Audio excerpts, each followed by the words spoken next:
Welcome back everyone to Genshin Interact. We'll be taking a look at the first half of the 4.6 banners today. The first character we'll be looking at is the first banner actually for Arlecchino, as well as Lyney is going to be going alongside of her. Looking at both of these characters and seeing as both pyro DPSs, which one should you pull for if you're going to be pulling on this banner.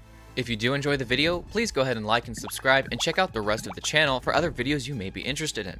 We also do have a Discord you can join where our members can talk with each other and talk with us.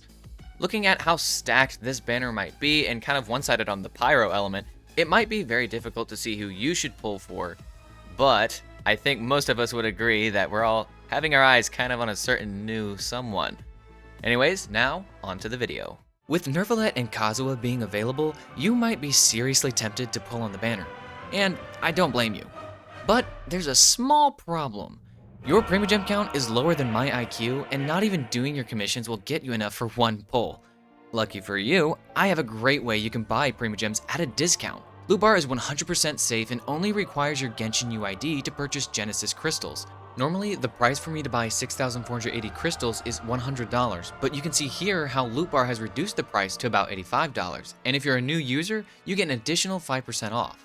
The way it works is that Loot Bar tops up your account through the official channel with Hoyoverse. After making a purchase, you can expect to receive it in 30 minutes or less. In my case, I received mine in just about 5 minutes. Another comforting thing about Loot Bar is that they are trustworthy and offer 24/7 live support. Other creators like Dukaja, Jello Impact, Superatom, Mujin, and Tevat Times have endorsed and used this product themselves, including both Vixen and myself. Just use the link in the description to get another discount on top of the already cheaper prices at purchase. Thank you Loot Bar for sponsoring today's video, and now let's dive in. The first character we're going to be looking at is going to be Arlecchino. Now, looking at Arlecchino specifically, kind of first of all talking about her team function, kind of where she fits in the team and whatnot. Obviously, she's going to be a pyro, on-field DPS. She's going to be focused a lot on normal attacks. That's going to be kind of her whole point. She focuses a little bit more on probably some vaporize, and I'm sure you could try to do some melt and whatnot. It doesn't seem like similar. She's not necessarily like Lyney where it's straight pyro. It seems more along the lines of what you would do with Hu Tao, at least in terms of how you would build her team and where she fits on the team. She doesn't have any off-field damage from what we can see from her kit. Besides that, Rift, let's go right into her kit talking about her ascensions and her talents. Yeah, well, looking right into her kit, we see she does ascend into crit damage. It's going to be very easy to stack a lot of, damage stats, and that makes sense as a DPS, so that's going to be very good for her. Looking right at her skills though, in her normal attack, the reason that it is something you do want to level and put a lot of focus into is because of her Mask of the Red Death state that she will get from this. Basically, when you have 30% Bond of Life, which we'll talk about how that works and how you can get it more with the skill in the burst and even some of her passes as well. When you have 30% of Bond of Life, her normal charged and plunging attacks will be converted to deal pyro damage, which cannot be overridden. So this is why you want to upgrade this talent, because this is all going to be normal attack damage. And in short, most of Arlecchino's damage as an on-fielder is coming from her normal attacks. So while you're in this Mask of the Red Death state, these normal attacks will deal extra damage. Also having that pyro infusion, this scales off of her attack, and it's also multiplied by a certain amount of the current Bond of Life that she has. And when you deal normal attacks, she will actually lose 7.5% of the current Bond of Life that she has, and when she does so, her skill cooldown will decrease by 0.8 seconds. Also, another cool thing tied to her normal attack talent is actually her charge attack. Sometimes you'll use this when you're dealing your damage in your rotations, but another cool thing about it is you can continuously hold the charge attack, and it will kind of cause Arlecchino to hover a little bit, kind of reminding me of Wanderer, but you can kind of hover and float around for up to 5 seconds of high speed movement. So this is going to, just be something that's kind of interesting and cool for maybe some exploration or just movement around the battlefield. So I think that'll be fun to use. Beyond looking at her normal attack talent, like Rift was talking about, the skill is a way that you're actually going to be looking to get some Bond of Life. Now the skill states that when you're going to be using this, you can deal pyro damage to multiple opponents with the skill, and you can perform a dash cleave against one of these opponents, dealing AoE pyro damage. Opponents hit by the aforementioned attack, that dash cleave, will have a blood debt directive applied to them, and this can hit multiple different enemies. This will last 30 seconds, and every 5 seconds it will deal 1 instance of pyro damage to the opponent, and it has a max of 2 instances that this will occur. This damage will be considered elemental skill damage, so obviously these little bits of damage, it's not going to be anything too crazy, but it will be just focused on skill damage itself. When Arlecchino uses a charge attack or her elemental burst, she will absorb and clear any blood debt directives that are on the field or on enemies near her. Each directive absorbed grants her a bond of life worth 65% of her max HP.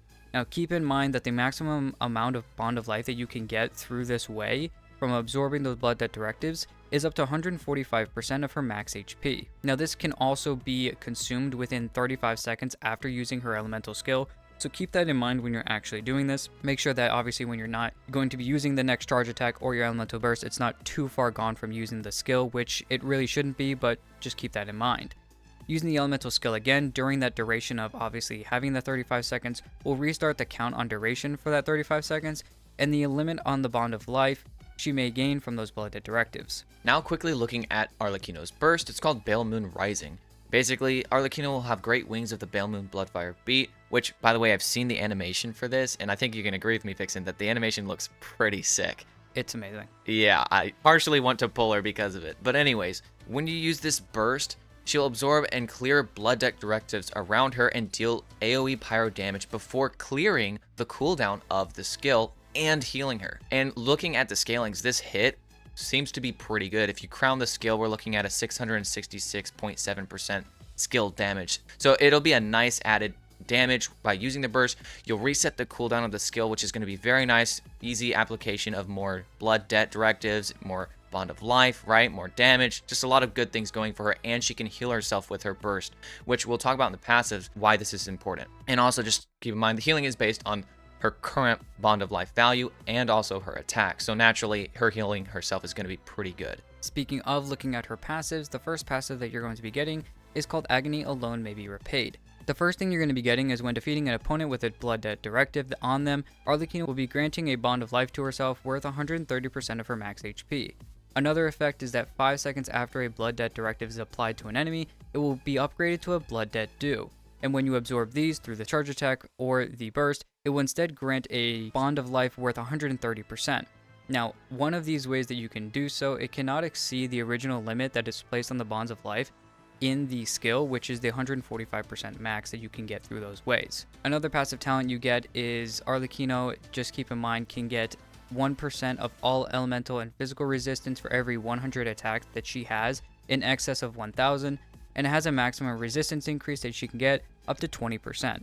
So basically, if you want to max this out, get to about 3000 attack, that will then give you 20% elemental and physical resistance. Now, while in combat, Arlecchino gains a 40% pyro damage bonus and can only be healed through her Bale Moon Blood Rising. Now, what this basically means is that the only thing that can heal her is her burst. Nothing else can heal her. Not a Bennett ult, not a Diona ult. No other character in the game can heal her besides herself. So any outsources of healing can't heal her at all. So this kind of helps actually a little bit. Me and Rich were talking about this before we were actually coming to record this. When you look at a bond of life in general, the reason why that she's the only one that can heal herself is because the bond of life mechanic in the game already prevents other characters, basically when you're trying to absorb that healing to your character because they're low HP or whatever. When a bond of life is put onto your character, it will absorb the healing instead of your character getting that healing. And so it prevents you from getting healed.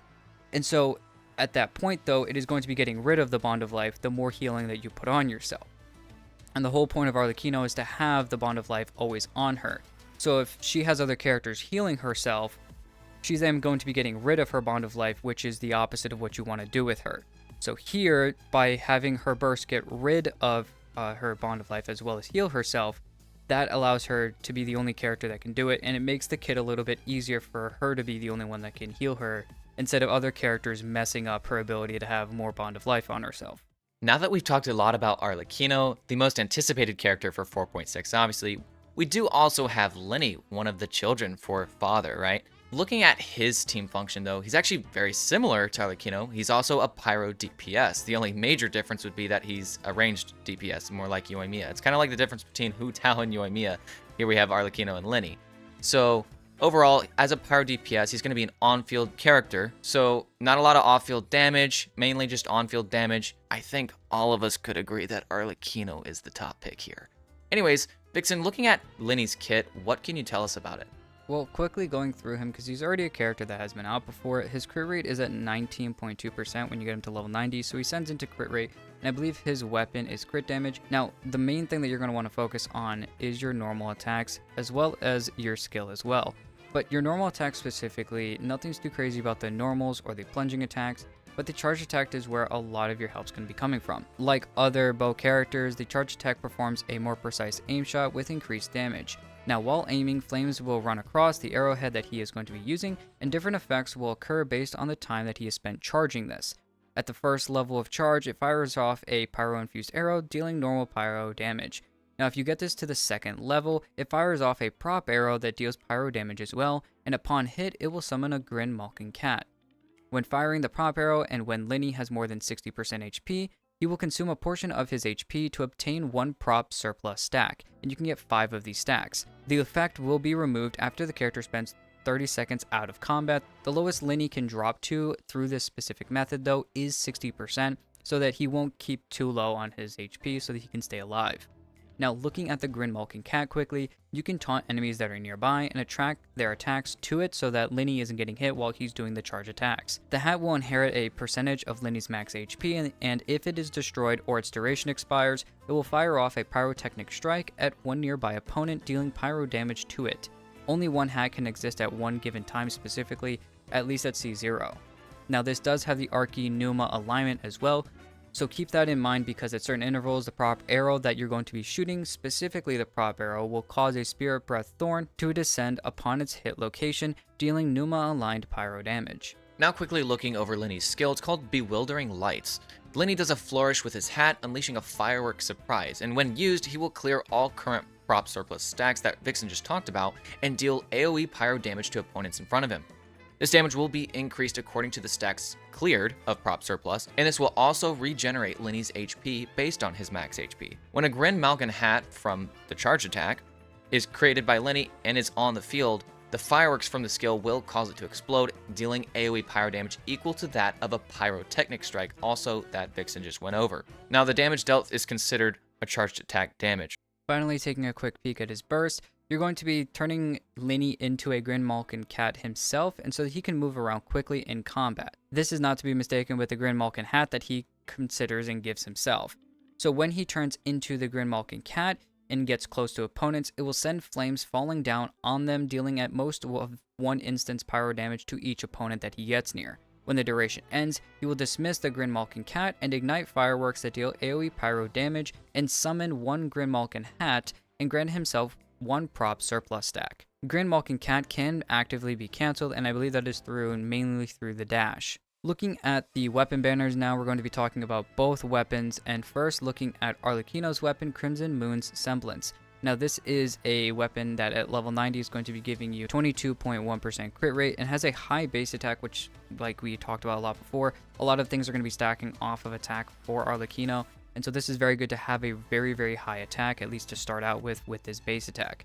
Now, the refinement ability states that it grants a bond of life equal to 25% of max HP, and when a charge attack then hits an opponent. The refinement ability states that it grants a bond of life equal to 25% of max HP when a charge attack hits an opponent. This effect can be triggered up to once every 14 seconds. In addition to this, when the equipping character has a bond of life already on them, they gain a 12% damage bonus. And if the value of the bond of life is greater than or equal to 30% of the max HP of the character, then an additional 24% damage bonus is applied, which means that you're at a 36% damage bonus, which you're going to be really trying to keep on yourself most of the time, considering you're going to be trying to stay above the 30% damage threshold, or the 30% bond of life threshold, for Arlecchino most of the time anyways, to do a lot of damage, because that's when she's going to be getting a lot of her damage through her Mask of the Red Death state. Now, some characters that this could be used for, obviously, you're going to be really only focusing on Arlecchino. It's got a high base attack, but, you know, it has a crit rate as a main stat, which it's kind of like some other weapons, like Primordial Jadewing Spear. This weapon, because it helps with Bond of Life, and it's charge attack focused, and it's, you know, focusing so much on Bond of Life, really, the only character you're really going to want to use this on is specifically Arlecchino, because she's the only character in the game as of right now that can put Bond of Life on herself.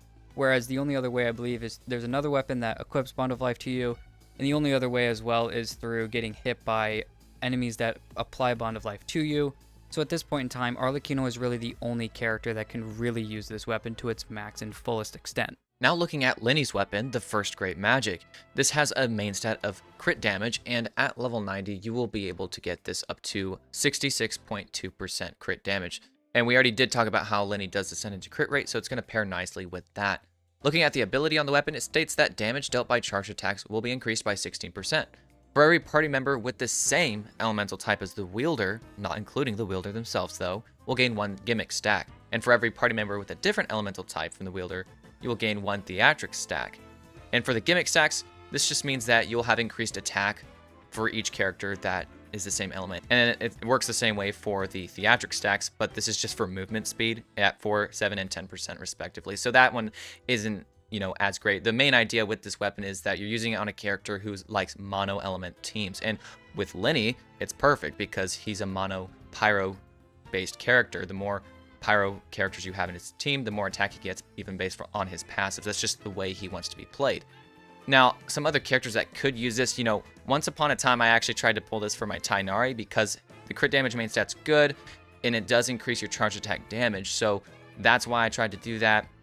And if usually like his best teammate's Nahida, which is the same element, yeah, you're probably using like Electro characters for the spread reaction, so you're getting movement speed there, which isn't as good, but I think it could be pretty useful for Tighnari if you don't already have like the Hunter's Path or any other 5-star web, option for him. Other characters, there could be some options, but I just don't think it would be worth pulling the weapon for it. Like if you have Ganyu and she does damage on charge attacks pretty well, she can use it, but it kind of just goes back to like if you have Ganyu, well, why didn't you just have Amos Bow, right?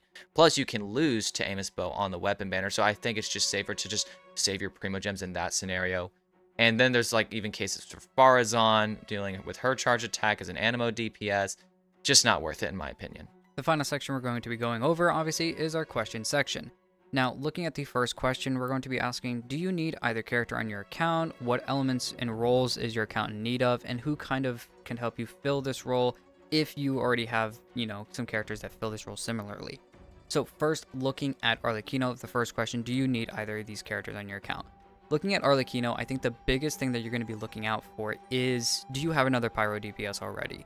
As much as I love Arlecchino, and if you're in the Discord or you hear me talk about Arlecchino, I've been very hyped about this character for a very long time, and I'm extremely grateful that she didn't turn out into a Dia.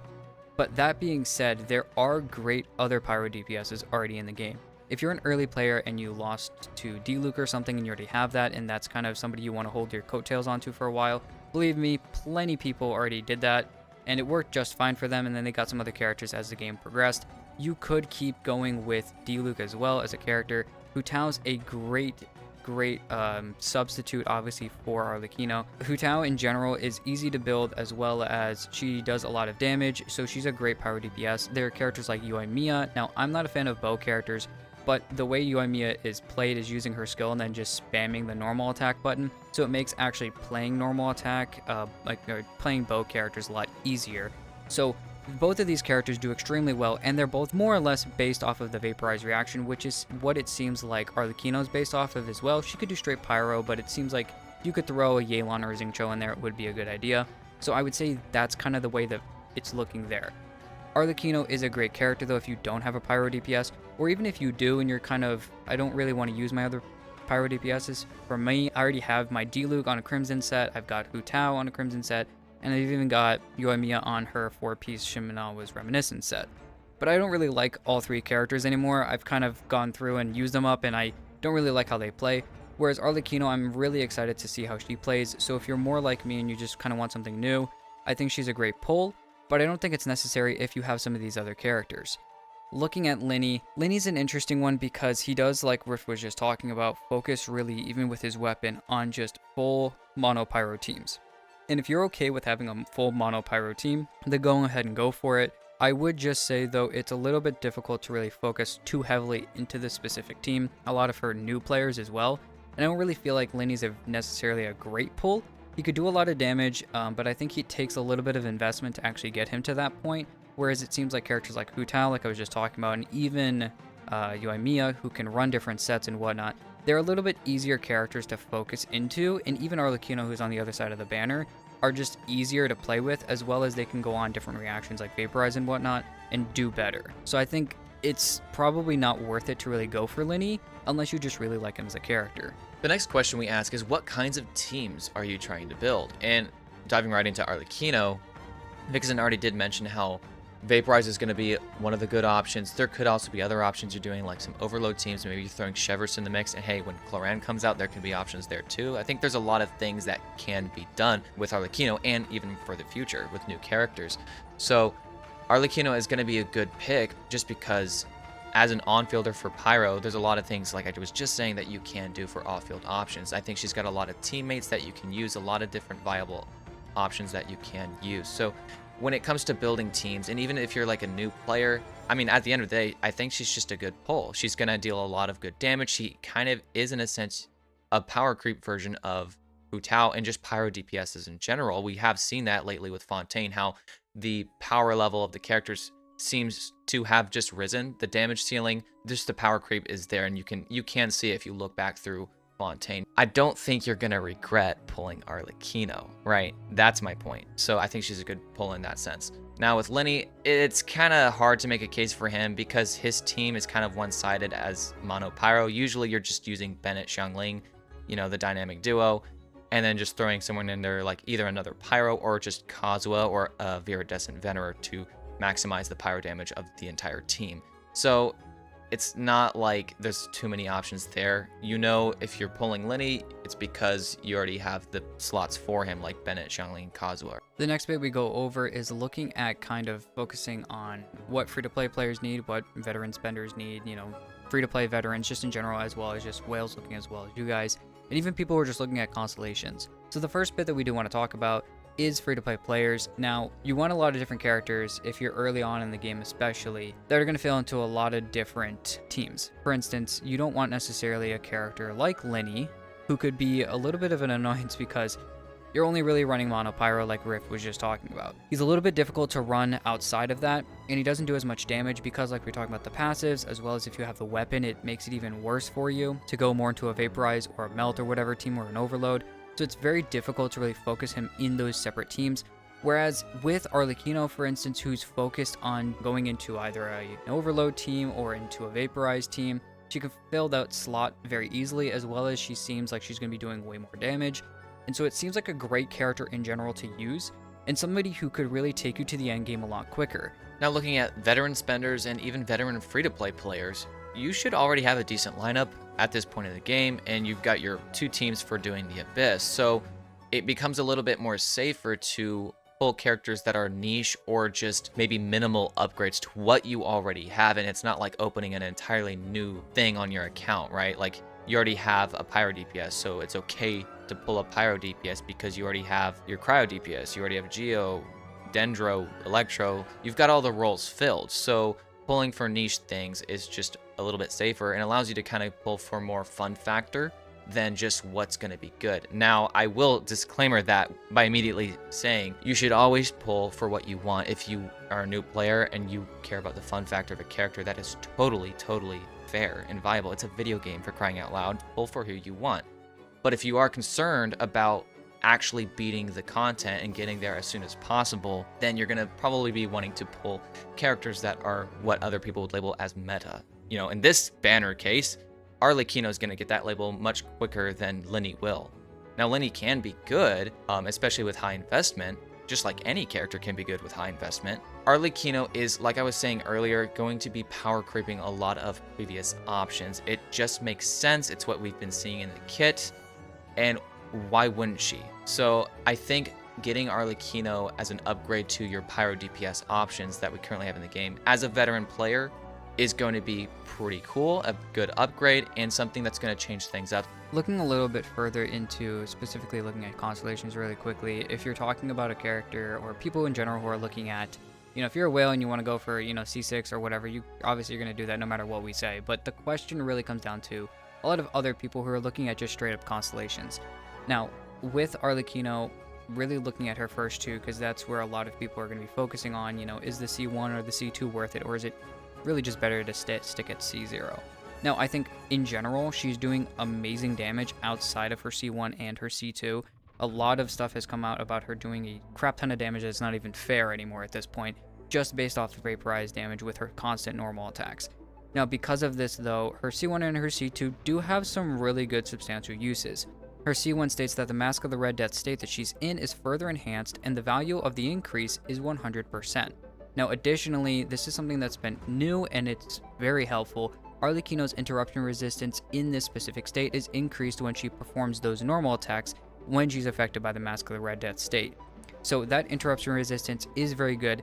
From what I've seen, at least from speculations and whatnot, it's not the same as C1 Neuvillette. It's a little bit different. His is really, really strong. I think hers is pretty good still, but I think the C1 is pretty nice, as well as it gives a damage increase as well as an interruption resistance increase, so that is very nice, and it's a 2-for-1 deal you really get. The C2 is just straight up more damage, and the reason why is that the Blood Debt directives that you get are now immediately those Blood Debt dues when you first apply them. So there's no more 5-second wait time when you create that X on characters or enemies and you're waiting for the next thing to go on. It's just going to immediately give you the ability to increase your Blood Debt directives instead of getting rid of it.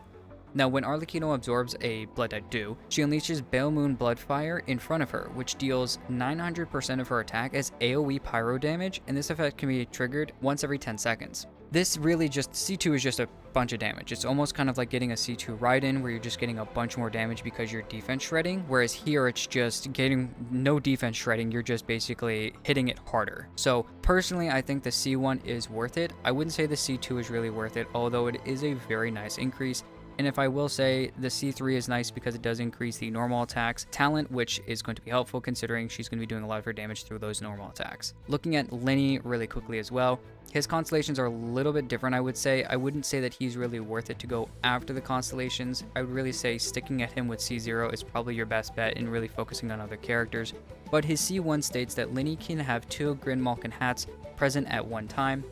And additionally, prop arrows will consume 2 Grin Malkin hats and grant Lyney 1 extra prop surplus stack, and that effect can be triggered once every 12 or 15 seconds. So you can obviously create more Grin Malkin hats, which is nice. It's a little bit more, I guess, damage in the long run, but I'm not really sure if you're going to be consistently trying to throw those out over and over again compared to using your skill to obviously make them blow up.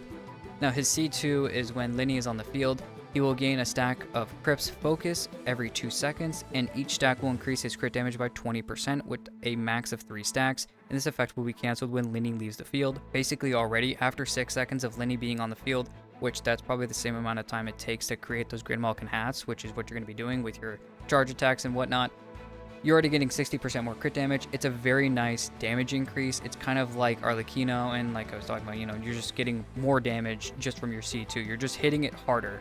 So it is nice a little bit to have as well, but I would really say that even just keeping him at C0 is really only necessary in the first place at all. Finally, the last question we have in this video is, do you need the weapons? And with Arlecchino's weapon, I think it's only a weapon you should pull if you're getting Arlecchino. And we have talked about how Arlecchino's weapon is going to be a massive upgrade for her. It's similar to the Neuvillette comparison, where the weapon becomes very, very good for the character and you should at least think about it. But if you're not having Arlecchino, it's just hard to place this weapon on anyone. I've already looked at some options and it just really doesn't make sense. If you're going to put it on these other 5-star options like Hu Tao, Sino, other damage dealers, why not just have their weapons, right? It's not worth. I'd rather just be using my 4-star options if I'm being honest. And with the first great magic, it's obviously going to be very good for Lyney. And I know I brought up the case for Tighnari and Ganyu because they are charge attack DPSs, so they can get use out of the weapon with the extra charge attack damage.